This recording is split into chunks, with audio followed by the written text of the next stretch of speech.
প্রিয় ছাত্রছাত্রীরা, সোমনাথদার কোচিং সেন্টারে তোমাদের সবাইকে স্বাগত। তোমাদের মাধ্যমিক 2025-এর পরবর্তী পরীক্ষা হচ্ছে অঙ্ক পরীক্ষা। তো দেখো, আমাদের এই চ্যানেলে তোমাদের অঙ্কের বীজগণিত, পাটিগণিত, পরিমিতি, ত্রিকোণমিতি, রাশিবিজ্ঞানের পর সাজেশনের ভিডিও আমি আপলোড করে দিয়েছি। কোন অঙ্কটা আসবে, কেন আসবে, প্রমাণ সহ দেখিয়ে দিয়েছি।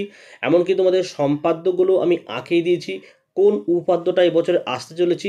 পরপর তোমরা এই ভিডিও ডেসক্রিপশন বক্সে লিঙ্ক পেয়ে যাবে, অবশ্যই ক্লিক করে দেখে নিও। আজকের এই ভিডিওতে থাকছে 2025 ম্যাথামেটিক্স একটা কোশ্চেন পেপার। এই কোশ্চেন পেপারটা তোমরা অবশ্যই একটু প্র্যাকটিস করে যাও। এই ধরনের প্রশ্নপত্রই তোমাদের পরীক্ষা আসতে চলেছে এবং কোথায় কি করতে হবে, কোথায় কোন দাগের কোন প্রশ্ন আসে একবার তোমরা দেখে নাও এবং প্র্যাকটিস করো। দেখো, 2025 ম্যাথামেটিক্স টাইম দেখেছো 3 ঘন্টা 15 minutes. First 15 minutes for reading the question paper. Already তোমরা দুটো পরীক্ষা দিয়েছো এবং জেনে গেছো। তো দেখো এখানে কি লেখা রয়েছে, এই জায়গায় দেখো 1 2 3 4 প্রশ্নগুলির উত্তর প্রশ্ন সংখ্যা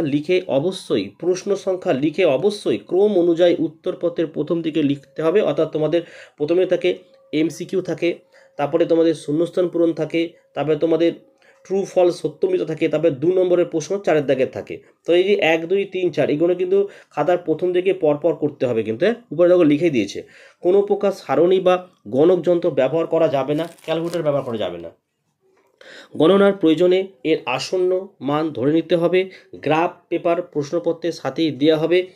গ্রাফ পেপার অনেকে ওজাইভ করবে, সেই ওজাইভের যে গ্রাফ পেপারটা প্রশ্নপত্রের সঙ্গে দিয়ে দেবে। হ্যাঁ, আর পাটিগণিতের অঙ্ক বীজগণিতের পদ্ধতিতে করা যেতে পারে।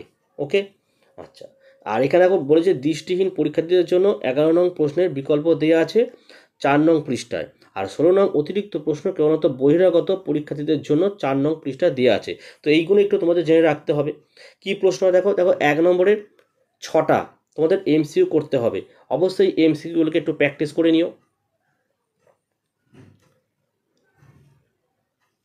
ঠিক আছে। 2-এর দাগে দেখো শূন্যস্থান পূরণ আছে 1 × 5, 5খানা শূন্যস্থান পূরণ রয়েছে। শূন্যস্থান পূরণগুলো কিন্তু এই ধরনের পরীক্ষা আসতে চলেছে। 3-এর দাগে দেখেছো সত্য বা মিথ্যা লেখো, যে কোনো 5টি করতে হয়। 6টা দেয়, 5টি করতে হয়, ঠিক আছে। চলে আসো 4-এর দাগের এই যে 2 নম্বরে 10টা, এইগুলো অবশ্যই আমাদের সাজেশন দেওয়া আছে, সেই সাজেশনগুলো প্র্যাকটিস করতে পারো অবশ্যই। আর এইগুলো তো প্র্যাকটিস করে তোমার অবশ্যই যাবে, ঠিক আছে। 4-এর দাগের হয়ে গেল। 12টা দেয়, 10টা করতে হবে। হ্যাঁ, 5-এর দাগে চলে আসো, দেখো যে কোনো একটি প্রশ্নের উত্তর দাও। এখানে 2টো অঙ্ক থাকে পাটিগণিতের, একটি অঙ্ক পরীক্ষা করতে হবে। ঠিক যেমন এই অঙ্কটি এখানে দেওয়া রয়েছে, ঠিক তোমাদের কিন্তু এবছর 14 অধ্যায় থেকে একটি অঙ্ক পরীক্ষা আসবে। আমাদের সাজেশনগুলো দেখলে আরও তোমরা ভালোভাবে বুঝে যাবে। 6-এর দাগ থেকে তোমাদের বীজগণিতের অঙ্ক শুরু হয়েছে। দেখো এখানে 2টো অঙ্ক দেওয়া হয়েছে, একটা কোষে দেখি 1.2, একটা কোষে দেখি 1.3। দুটো করলে একটি কমন আসে। তোমরা অবশ্যই যেটা দুর্বল স্টুডেন্ট চেষ্টা করো 1.2 এর প্র্যাকটিস করে যেতে। একচল বিশিষ্ট দ্বিঘাত সমীকরণগুলো 7-এর দাগে তোমরা দেখতেই পাচ্ছ একটি করণী থেকে কিন্তু অঙ্ক দেওয়া হয়েছে, ঠিক আছে। আর একটা তোমাদের ভেদ থেকে দেওয়া হয়েছে, সেটা করণীটা যদি প্র্যাকটিস করে যাও তাহলে কিন্তু তোমরা কমন পাবে। 8-এর দাগে তোমরা দেখতেই পাচ্ছ 5.3 থেকে কিন্তু 2টি অঙ্ক দেওয়া হয়েছে, একটি তোমাদের করতে হবে। 9-এর দাগে তোমরা দেখতে পাচ্ছ 2টো উপাদ্য দিয়েছে, এখানে একটি করতে হয়। আচ্ছা, 10-এর দাগে দেখো প্রয়োগ থেকে 2টো দায় একটি করতে হয়। আমি প্রয়োগের অলরেডি সাজেশন দিয়েছি, তোমরা সাজেশনটা দেখে যাও, অবশ্যই কমন পেয়ে যাবে। এবং এই দুটো প্রশ্ন দেখে যাও কিন্তু, ঠিক আছে। 11-র দাগে তোমরা দেখতে পাচ্ছ জ্যামিতিক উপায় √21 এর মান নির্ণয় করো। আর 11-র দাগে দেখতে পাচ্ছ একটি সমদ্বিবাহু ত্রিভুজ অঙ্কন করো, যার ভূমির দৈর্ঘ্য 8 সেমি এবং সমান বাহু দুটির প্রত্যেকটির দৈর্ঘ্য 7.5 সেমি। ত্রিভুজের অন্তর্বৃত্ত অঙ্কন করো। অন্তর্বৃত্ত 3টে আমি অঙ্কন করে দিয়েছি। আচ্ছা, 12-র দাগে তোমাদের ত্রিকোণমিতি থেকে অঙ্ক দেখো 3টে দেয়, একটি করতে হয়। 13-র দাগের অঙ্ক কিন্তু আমি গতকালই কিন্তু সাজেশন দিয়েছি, আমাদের 25 অধ্যায় থেকে এই অঙ্কগুলো দেয়, 2টো দেবে, একটা করতে হবে, ঠিক আছে।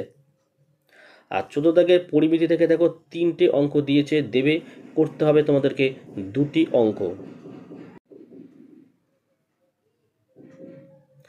আর 15 দাগের কিন্তু তোমাদের 3টি অঙ্ক থাকে, 2টি করতে হবে। এবং এটা কিন্তু খুবই সোজা। দেখো সংখ্যাগুরুমান তো দেবেই, মধ্যমা দেবে এবং যৌগিক গড় দেওয়া হয়েছে, কিন্তু এবছর ওঝাইবও কিন্তু আসতে পারে, ঠিক আছে। তো এই ছিল তোমাদের প্রশ্নপত্র। ভিডিও তোমাদের কেমন লাগলো অবশ্যই তোমরা কমেন্ট করে জানিও। ভালো লাগলে একটি লাইক করো এবং চ্যানেলে নতুন হলে চ্যানেলটিকে সাবস্ক্রাইব করো। পাশে থাকা বেল আইকন প্রেস করে অল নোটিফিকেশনটাকে অন করো, যাতে আমি যখনই কোনো ভিডিও আপলোড করব সবার প্রথম যেন তোমার কাছে পৌঁছে যায়। তো আজকের ভিডিও আমি এখানে শেষ করলাম। তোমরা প্রত্যেকে ভালো থেকো এবং সুস্থ